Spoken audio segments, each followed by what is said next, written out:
Hello? Hi, this is Chloe from LiveStage. How may I help you with your event reservation today?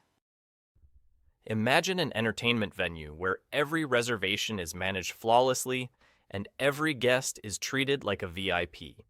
At LiveStage, our AI reservation specialist Chloe is revolutionizing bookings, reducing errors, and enhancing event experiences in real time. With Awaz.ai, we can build an AI reservation specialist that manages event bookings, coordinates seating arrangements, and enhances guest experiences at entertainment venues. Now, let's dive in and build an AI reservation specialist for LiveStage, where cutting-edge tech meets exceptional entertainment service.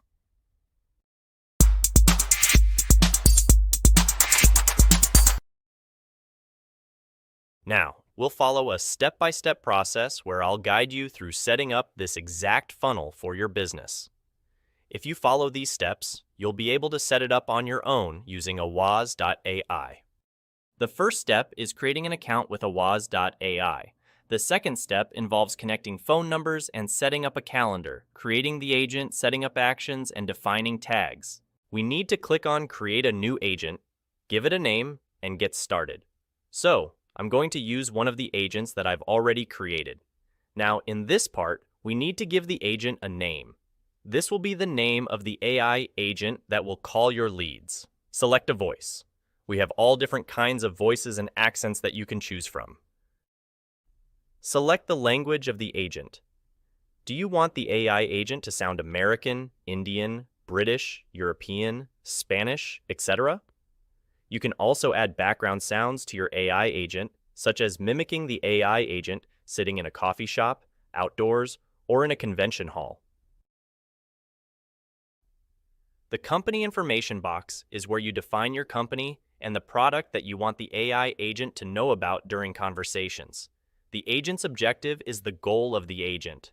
It could involve evaluating interest for a specific product or service, booking an appointment, setting up a call, and so on. In the voice settings, you define the tone of the voice. Would you like the AI agent to sound more calm or more emotional?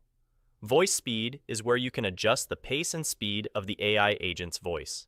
You can test all of these settings by clicking on the web call and conversing with the AI agent. Responsiveness determines how quickly you want the AI agent to respond. Interruption sensitivity refers to whether you want the AI agent to be highly sensitive to interruptions or not.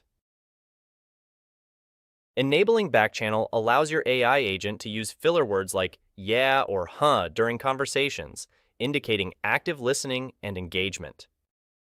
In the Prompt tab, you define who starts the conversation when your customer picks up the phone.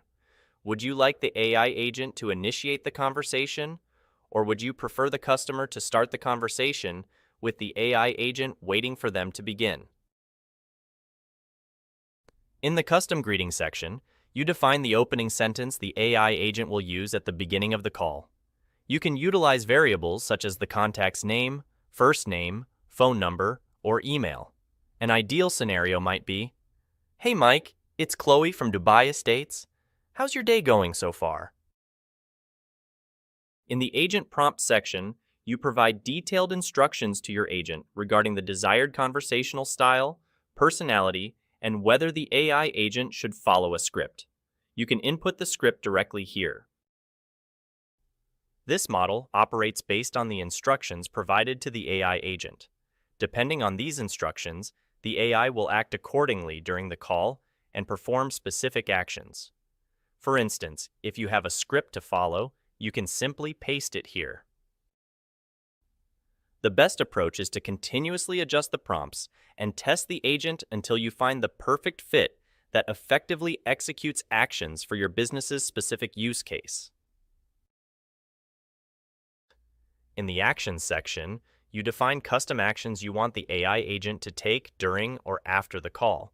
For example, if you want the AI agent to send an SMS immediately after the call, click on this action and specify the content of the SMS you want the AI agent to send. You can also enable Speak During Execution, which means the AI will inform the customer that an SMS will be sent right away. Here, I will connect my phone number. I can either buy a phone number or connect my existing phone number by entering it and validating the one-time password. Next, I connect my WhatsApp by clicking on Add WhatsApp and scanning the QR code through my WhatsApp mobile app. This links my WhatsApp account to the platform. After setting up my phone and WhatsApp, the next step is to go to Calendars. Here, I create a new calendar and set all the time slots when I'm available to take calls with customers. This defines the time frame within which the agent will book appointments and meetings for you. For example, you can set your availability from Monday to Friday, 12 p.m. to 6 p.m. You can specify all kinds of availabilities here. This is how you set up a calendar. We will cover how to connect to any external app using Zapier or webhooks. There are two ways to connect to an external app.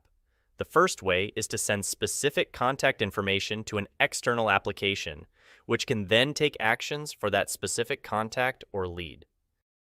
The second way is to push out contact information to a WAS, allowing the agent to call that specific lead. Now, in the first use case, we'll look at how we can trigger an automation or an action when an AI agent speaks to a specific lead or has a conversation. We will also explore how to automate specific actions and tasks based on the nature of that conversation. So, let's get started. In this case, we have an agent named Adrian that I have already configured. In Zapier, we will need to create a new Zap, which is quite straightforward. First, go to Zapier, click on Create Zaps, and select the trigger app. The first trigger should be a WAS AI. Once you've selected a WAS AI as the trigger, you need to select the event. We need to connect a WAS with Zapier. To do this, go back to a WAS settings, select Integrations, and find your API key. Copy this API key and use it to connect your Zapier account with a WAS. Now, we need to test if Adrian is actually sending the information to Zapier. To do this, make a test call. After the test call, click on Find New Records in Zapier, and you should be able to find all the contact information right there. You'll see the email, phone number, name, and other details. So, click on Continue with selected record.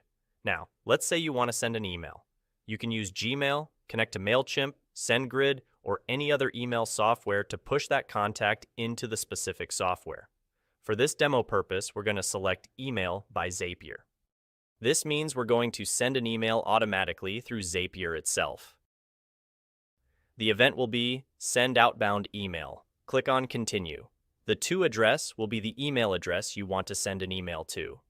The subject can be defined manually, for instance, Demo a WAS. The body will be the content of the email.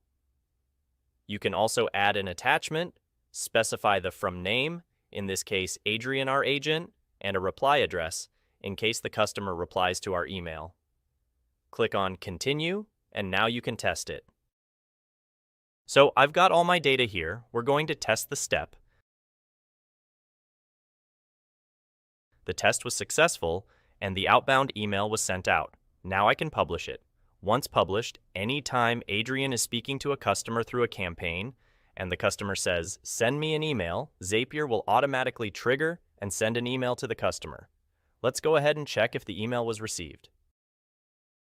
There you go. The email has been successfully sent. We can also push contact information into a WAS and have the AI agent call that contact, or simply create or save a contact within a WAS's contact list. To set this up, we'll create a new Zap.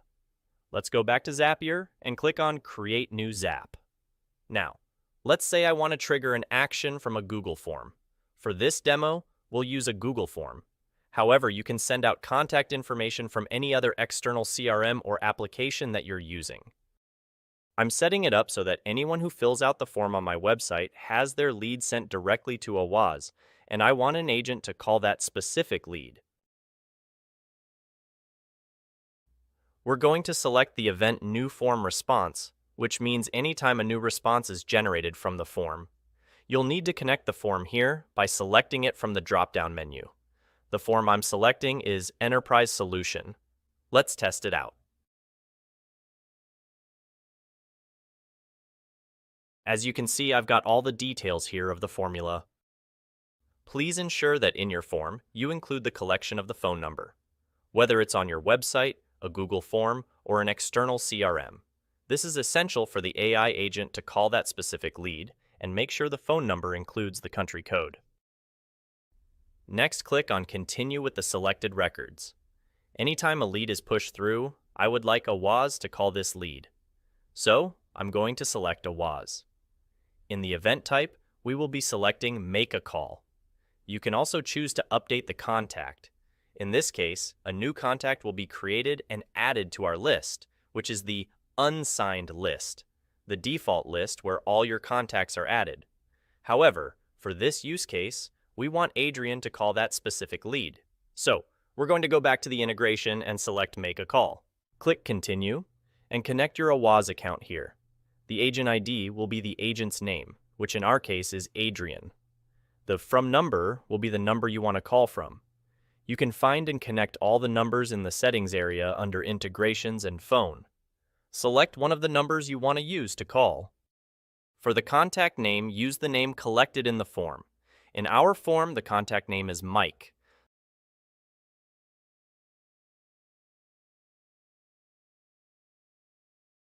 The phone number will be the phone number collected in the form. Now that I've got a name and phone number, I'm just going to continue.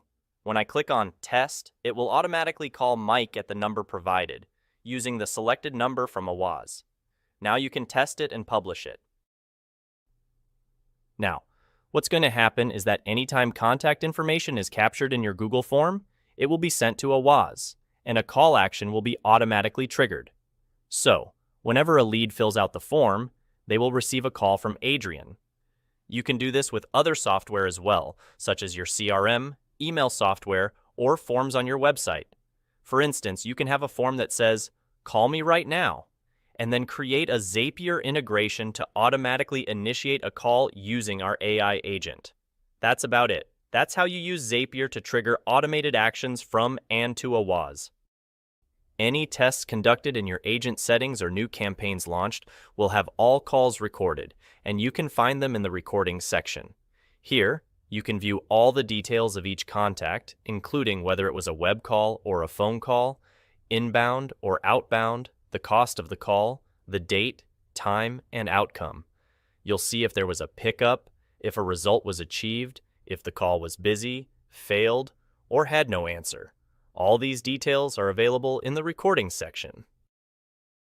You can also filter all the call recordings. You can filter by campaign for any specific campaign you have launched, by date, and by whether an outcome was achieved for a specific call. You also get a complete analysis of each call, including whether the call was completed, user sentiment, and agent task completion. All this information is available in the Recordings tab. This feature is particularly useful when running campaigns, as it allows you to see the results for each specific campaign, such as the number of people who picked up the phone and the outcomes achieved. You can also filter the results by time period. So, it's a very powerful way to understand analytics, results of each call, each campaign, and be able to monitor and filter them right in the recording section. That's it for this video. If you have any other questions, feel free to check out our other videos. Don't forget to like and subscribe. Thank you, and goodbye.